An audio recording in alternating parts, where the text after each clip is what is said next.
Tu vas? Comment tu t'appelles? Salut, salut, moi c'est Thomas, la gaufre pour les intimes. Et alors, comment tu vis ce monde, la planète? Comment tu vis toi? Comment ça va? Comment tu vis les choses? Qu'est-ce qui va pas? Voilà. Comment je survis tout ça, tu veux dire? Ouais, donc, ouais. Parce que c'est juste un cauchemar depuis tellement de temps, mais j'ai vraiment l'impression que ça s'est accéléré entre les Macron et les Trump. Ils t'inventent ils atteignent un nouveau sommet tous les jours, ou un nouveau sommet, ou alors plutôt peut-être Nouvelle abysse. une nouvelle abysse, ouais, nouvelle profondeur. C'est vraiment improbable. Enfin, moi je vis un cauchemar depuis longtemps déjà, mais particulièrement depuis Macron, quoi. Ok. Et tu peux le préciser? Quelles sont les choses que tu trouves qui vont pas là-dedans, quoi? Bon ben, je vais faire rapide, j'espère, sur les Gilets jaunes par exemple, un vrai mouvement populaire, hein, si on n'avait pas vu ça depuis, je sais pas, Mathusalem, parce que c'est des gens, ce que j'ai appelé moi aussi déjà les primo-sortants, hein, c'est des gens qui n'étaient jamais sortis de chez eux, qui n'étaient ni syndiqués, ni politisés, ni rien du tout. Et d'un coup, tu vois, ces gens, alors bon, au début, ça faisait un peu flipper, hein, j'avoue, ouais, le gasoil, les taxes, tu dis, oulala, qu'est-ce que c'est, encore des poujadistes, machin. Et puis en fait, non, c'est juste le peuple de France, quoi, des caissières, beaucoup de femmes d'ailleurs, en galère, hein, avec ou sans gosse, enfin bon, bref, des boulots de merde, tout ça. Et qu'est-ce qu'on leur fait? Quelle est la réponse de la République, hein, parce qu'il ne faut pas oublier qu'on parle d'une République, hein, du pays de la Révolution, tout ça. On leur propose quoi? De leur mettre sur la gueule. Alors, trop facile.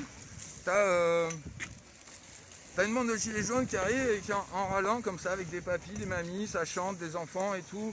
Ouais, on est la France, on est là, on est dehors et tout, machin. Bim, on les gaze, on les tabasse.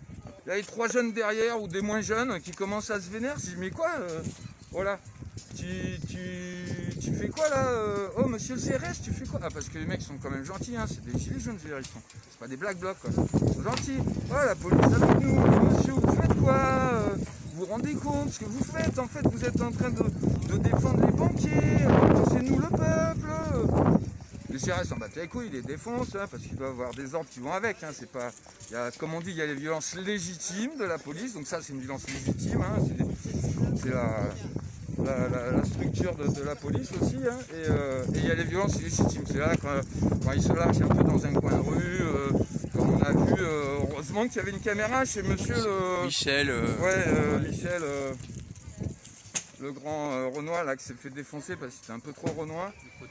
Le producteur, ouais, heureusement qu'il y a une vidéo chez lui, sinon le mec il serait mort dans un coin, il serait en prison là pour agression sur la police. Ils se sont tordus un pouce, ils ont 5 jours d'ITT, agression, outrage, enfin tout quoi, la totale. Donc voilà, voilà, c'est le peuple en peut plus. Ouais, parce que chez les jaunes, c'est le peuple qu'on peut plus. Ah bon, t'as les 3 gros en 4x4 là qui sont là, moi je veux défoncer tout le monde, je vais avoir le droit de continuer. Bon ok, il y a ceux-là aussi. Mais c'est le peuple qu'on peut plus, et on leur envoie quoi? Des matraques, des gaz. 25 éborgnés, si mes chiffres sont bons. 25 éborgnés. T'as vu un ministre de la Justice partir en pleurant, là, qui est entre les jambes parce qu'il y avait 25 éborgnés? Ah non, on n'a rien vu, les mecs qui défendent, non, on n'était pas là, on n'a rien vu, c'est pas nous, c'est les Black Blocs. Et si je prenais de la hauteur et que t'avais des manettes du pouvoir, qu'est-ce que tu ferais? Quelle est la première mesure que tu trouves intéressante à faire? Alors là, on est donc en tout début 2021, ça fait un an que le coronavirus a commencé ses dégâts, enfin un an, un peu plus évidemment, puisqu'il s'appelle 19, hein, il s'appelle pas 20. Mais là, ça fait un an qu'on nous parle de... on rentre en guerre contre la pandémie. Alors moi, j'ai toujours pas vu les armées, j'ai toujours pas vu les casernes, j'ai toujours pas vu, on est en train de détruire, on continue de détruire l'hôpital public, hein, et j'ai toujours pas vu, ouais, on va vite former des infirmières, on va vite former des trucs, on va vite construire un hôpital. Non, on voit pas ça, non, on voit pas ça, pas du tout. Moi, je vois pas les armées de la guerre contre la pandémie, je les vois pas, voilà. Ok. Par contre, si, on voit les milliards qui tombent chez Carrefour, chez machin, chez Bidule. Parce que tu comprends, les pauvres, alors interdire de vendre des livres parce que c'est improbable, quoi. T'as des à Saint-Nicolas-du-Chardonnay par exemple, là t'as les cathos intégristes qui font un messe en latin, tout ça, qui sont limite à lapider les femmes, tu sais. Et eux, ils ont le droit de faire des messes. Le mec, ils sortent de la messe, ils sont même pas en payé, quoi. Je parle de ça il y a moins d'un an. Hein. À côté de ça, tu peux pas faire un concert des jeunes là, qui font une teuf. Ok, alors c'est peut-être pas hyper malin leur truc, mais ils font une teuf là. C'est 10 ans de tôle. Accusé de mettre la vie en danger, quoi. Mettre la vie en danger, mais gars, c'est qui met la vie en danger là? Rappelle-moi. Ok, bah donc tu nous as dit un peu que faire.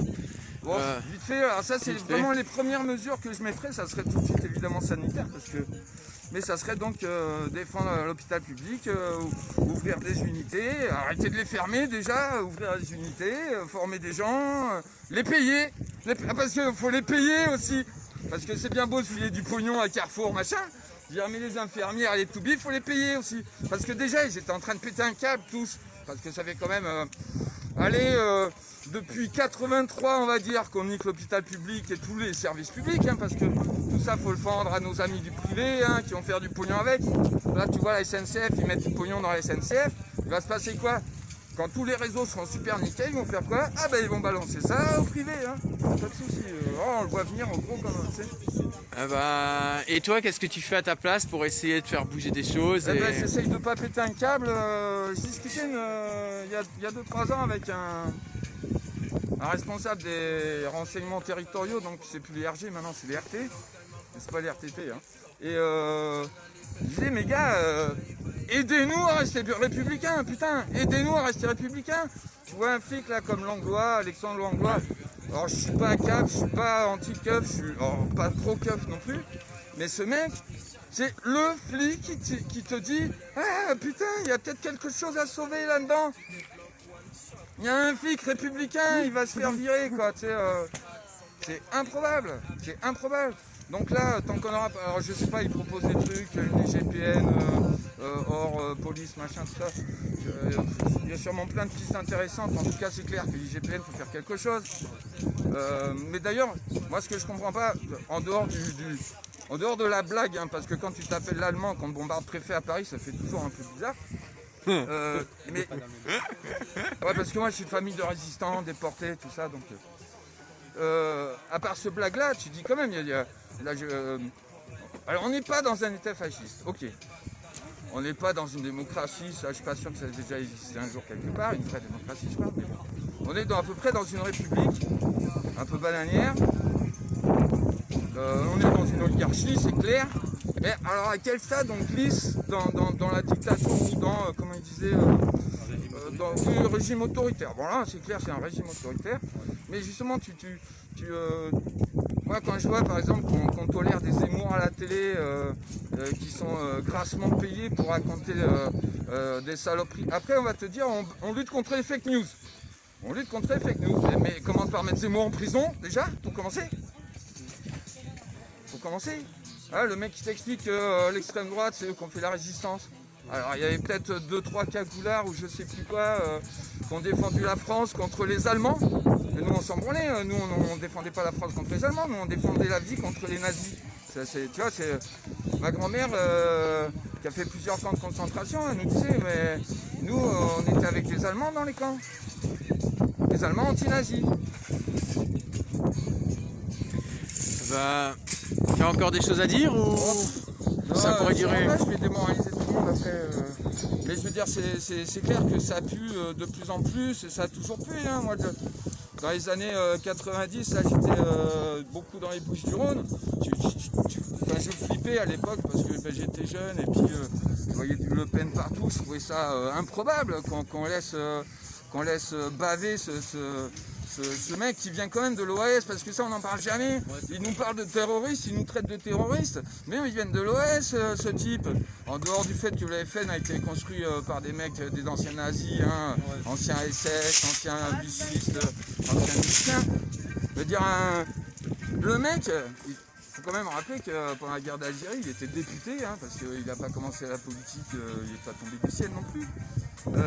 Il a pris son parachute pour aller torturer du Félaga. Le mec il était député, je vous remets en place. Il était député, il a pris son parachute pour aller torturer du Félaga. Hein, et il faisait partie de l'OAS, l'organisation secrète. Ils ont, je crois, minimum reconnu entre 12 000 et 20 000 assassinats.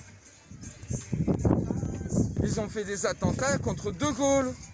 Ils ont assassiné des avocats, des militants de la Ligue des droits de l'homme, des machins, tout ça, etc. Et c'est eux qui nous traitent de terroristes. Parce que nous, on dit qu'il faut le nazisme, le fascisme, il faut arrêter ces conneries, c'est d'un autre monde. On a déjà vu ça. Bah, un grand merci pour ton témoignage, sauf si tu avais encore des choses... Non, je te dis, je vais déprimer tout le monde, ça va aller. Allez, merci à toi. Je vous en prie, on va profiter du soleil pour reprendre un peu de morale. Ouais.